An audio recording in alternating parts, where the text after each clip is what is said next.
ایک عورت پیر صاحب کے پاس گئی اور کہا کہ پیر صاحب مجھے کوئی ایسا تعویذ دیں کہ میرا شوہر میری ہر بات مانے، جو بھی میں کہوں وہ میرے تابع ہو جائے۔ پیر صاحب بھی دور اندیش انسان تھے۔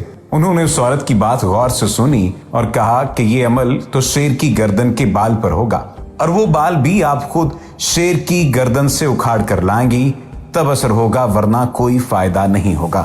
وہ عورت بہت پریشان ہو گئی اور مایوس ہو کر واپس آ گئی اور اپنی سہیلیوں کو بتایا۔ ایک سہیلی نے مشورہ دیا کہ کام تو مشکل ہے مگر ناممکن نہیں، تم ایسا کرو کہ روزانہ 5 کلو گوشت لے کر جنگل جایا کرو اور جہاں شیر آتا ہے وہاں ڈال کر چھپ جاؤ۔ کچھ عرصے بعد شیر کے سامنے جا کر ڈالو، وہ گوشت کا عادی ہو جائے گا۔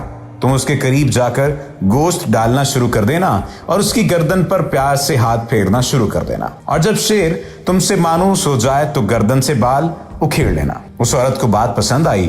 دوسرے دن ہی اس نے گوشت لیا اور جنگل گئی اور گوشت ڈال کر چھپ گئی۔ شیر آیا، گوشت کھایا اور چلا گیا۔ اس عورت نے 1 ماہ تک ایسا کیا۔ 1 ماہ بعد اس نے شیر کے سامنے جا کر گوشت ڈالنا شروع کر دیا تاکہ شیر کو پتہ چل سکے کہ اس کی خدمت کون کرتا ہے۔ کچھ عرصے بعد شیر بھی عورت سے مانوس ہو گیا تھا۔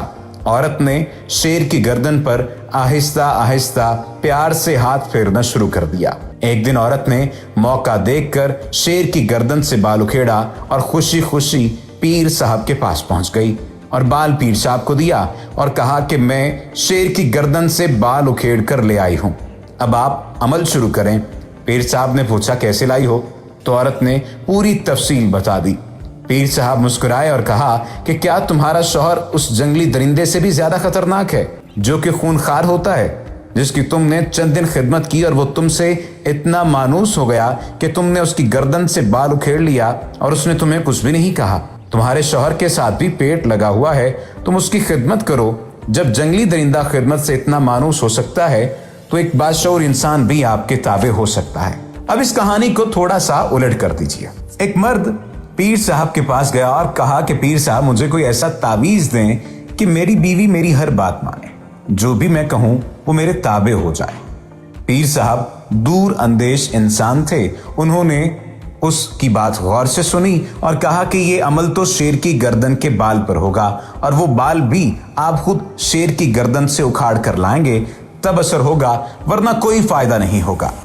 وہ شخص بہت پریشان ہوا اور مایوس ہو کر واپس آ گیا اور اپنے دوستوں کو بتایا۔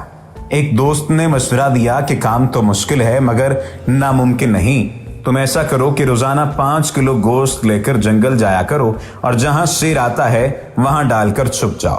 کچھ عرصے بعد شیر کے سامنے جا کر ڈالو، وہ گوشت کا عادی ہو جائے گا۔ تم اس کے قریب جا کر گوشت ڈالنا شروع کر دینا اور اس کی گردن پر پیار سے ہاتھ پھیرنا شروع کر دینا، اور جب شیر تم سے مانوس ہو جائے تو گردن سے بال اکھیڑ لینا۔ اس شخص کو یہ بات پسند آئی۔ دوسرے دن ہی اس نے گوشت لیا اور جنگل چلا گیا اور گوشت ڈال کے چھپ گیا۔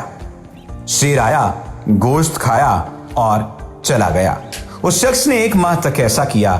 1 ماہ بعد اس نے شیر کے سامنے جا کر گوشت ڈالنا شروع کر دیا تاکہ شیر کو پتہ چل سکے کہ اس کی خدمت کون کرتا ہے۔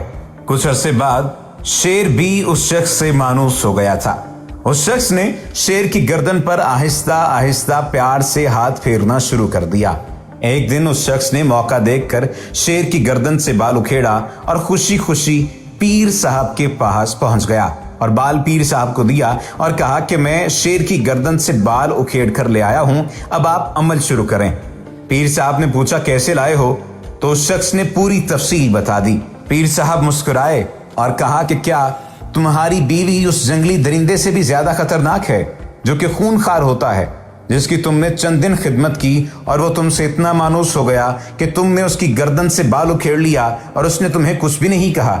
تمہاری بیوی تو پھر بھی تمہارے بچوں کی ماں ہے اور تمہارے گھر کی رکھوالی کرنے والی، حفاظت کرنے والی ہے، اور اللہ نے تو اس کے بھی درجات الگ طرح سے بلند کیے ہیں۔ تم اگر اس کی بات مانو، اس کے ساتھ عزت سے پیش آؤ، تو یہ حساب لگا لو کہ جب ایسا جنگلی درندہ خدمت اور محبت سے اتنا مانوس ہو سکتا ہے تو ایک باشعور انسان بھی تمہارے تابع ہو سکتا ہے۔ پیر صاحب نے کہا کہ بیویوں کو کوئی شوق نہیں ہوتا کہ وہ اپنے شوہروں کے ساتھ بدتمیزی کریں یا ان کی بات نہ مانیں،